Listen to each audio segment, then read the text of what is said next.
Saya coba jelaskan dulu ya.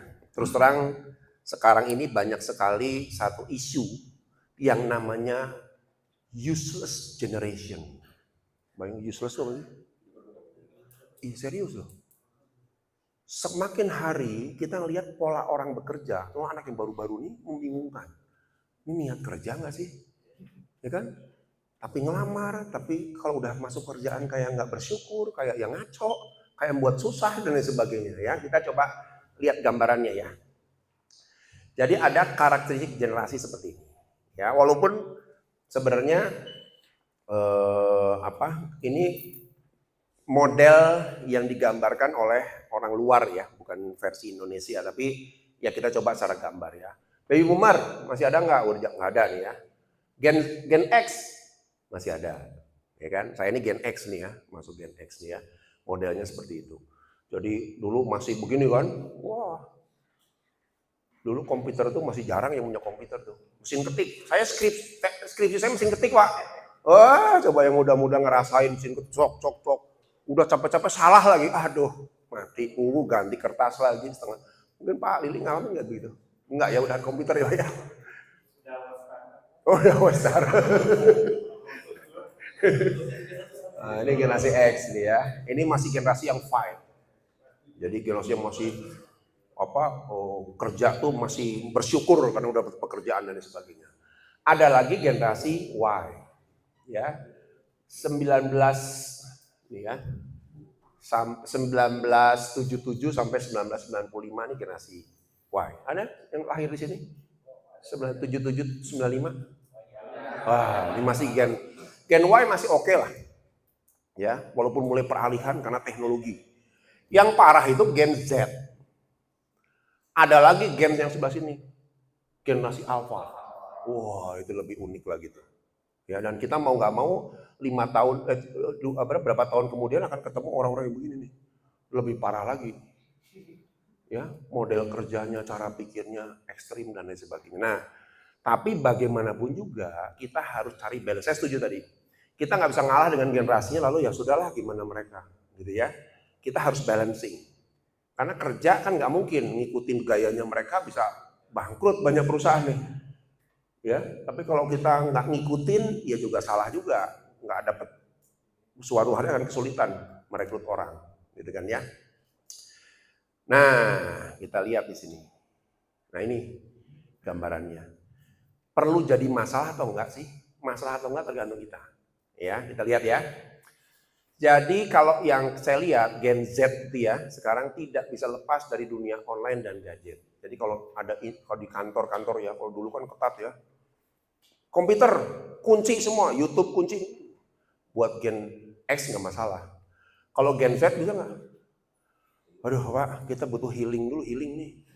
Healing nonton YouTube dulu, sepak bola apa gitu ya. Saya di kantor juga ada teman-teman yang senang nonton bola, buat saya no problem. Karena bagi saya lebih baik, kita riset oriented deh, yang penting selesai. Mau refreshing dikit, mau pakai headphone, gini-gini sendiri. Oh, ini Mbak Santi ini kalau udah pusing gitu ya, banyak kerjaan, headphone gini-gini sendiri, joget-joget. Ya biarin aja lah. Ya kalau zaman dulu kan nggak bisa gitu ya. Pak Joko, headphone lepas, kerja yang benar. Nggak bisa. Tadi malah saya nggak disuruh gitu, nggak bisa. Mereka sudah punya style untuk healing sendiri. Ya saya sih biarin aja. Iya. Memang Gen Z itu satu karakter yang lebih kuat dibandingkan saya sebagai gue yang lain. Karena mutasinya itu lebih jelas. Yeah. Katakanlah dia bisa bergaya komputer, satu laptop lagi bisa jadi kanan. Betul. Karena saya juga kagum sama orang-orang. Bisa juga ya gitu. Iya. Dalam satu hal itu lebih biasa karena ya teknologi dia tumbuh dari kecil sampai dia menjelang usia dewasa sudah terbiasa dengan literasi teknologi yang lain. Betul. Betul. Jadi memang teknologi ini suka nggak suka. Kita ini sebenarnya antara mental dengan teknologi yang cepat sekali, kecepatan teknologinya. Mentalnya belum siap, teknologinya udah kecepatan. Akibatnya kita ketemu generasi yang kayak sekarang. Ya kan? Makanya sekarang banyak yang namanya diet, metode-metode minimalis, diet gadget. Lagi tren tuh sekarang tuh. Ya, kita mulai ngajarin orang tuh untuk, kan sebenarnya kalau di komputer ada namanya apa? Aplikasi yang nempel. Well-being. Nah, pada nggak tahu tuh. Well-being itu untuk teman-teman ngatur. Oh YouTube hanya 2 jam, ini hanya boleh ini. Jadi nanti begitu itu YouTube-nya mati, blep, udah Bapak ngotak-ngotik di handphone udah nggak bisa tuh. Ya kan banyak orang pakai itu karena dopamin. Nah ingat ya, kenapa orang ini? Karena orang namanya banjir dopamin. Dopamin itu salah satu zat, ya hormon dalam diri kita yang berfungsi sebagai hormon kebahagiaan. Jadi kalau lagi asik gitu, kan pusing nih, lihat YouTube dulu, ceklek berita. Penasaran kok sebelah, bagus juga ya, menarik juga ya. Buka yang ini. Tiba-tiba berapa jam habis? Sejam ngabisin YouTube sana sini, semua bingung kita bacanya juga. Ya, karena apa? Ada efek dopamin. Dopamin ini candu ya, yang buat orang ketagihan sesuatu. Gitu ya. Nah, generasi muda sudah mulai banyak terpapar dengan hal seperti itu. Sehingga kita nggak bisa tiba-tiba nyetop. Bayangin, orang kecanduan di stop kayak gimana sih? Orang narkoba aja di stop langsung gimana? Cakal. Wah, nge-fly gitu kan ya. Sama. Even itu hanya urusan media sosial, itu kalau di stop langsung, sakau. Gelisah, bingung. Oh, rasanya tangan tuh nggak bisa, mana sih handphone gua, segala macam. Ya kan?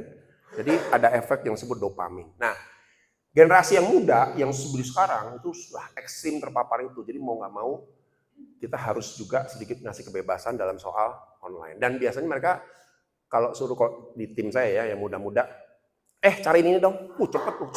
Ketemu Pak. Nah, paling senang tuh saya udah. Ini ada masalah begini-begini gimana ya? Sebentar Pak.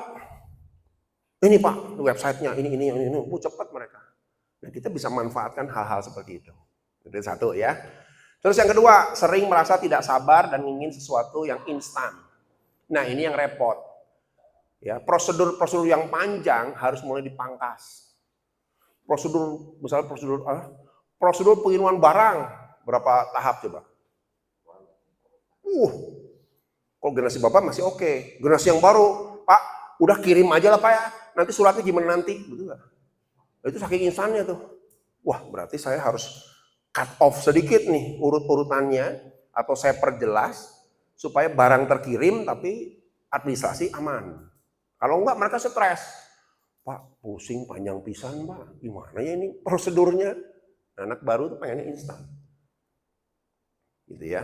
Jumping. Jadi senangnya jumping, pengen cepet gitu kan ya. Kurang peka dengan keadaan sekitar dan sosial, ya kan? Ini yang disebut sebagai generasi yang autistik. Kalau udah asik sesuatu tuh kayak hidup dalam dunia sendiri, susah diganggu, gitu kan ya. Terus yang ketiga, tidak terbiasa bekerja sebagai sebuah tim dan cenderung bekerja secara mandiri. Ini juga akibat teknologi.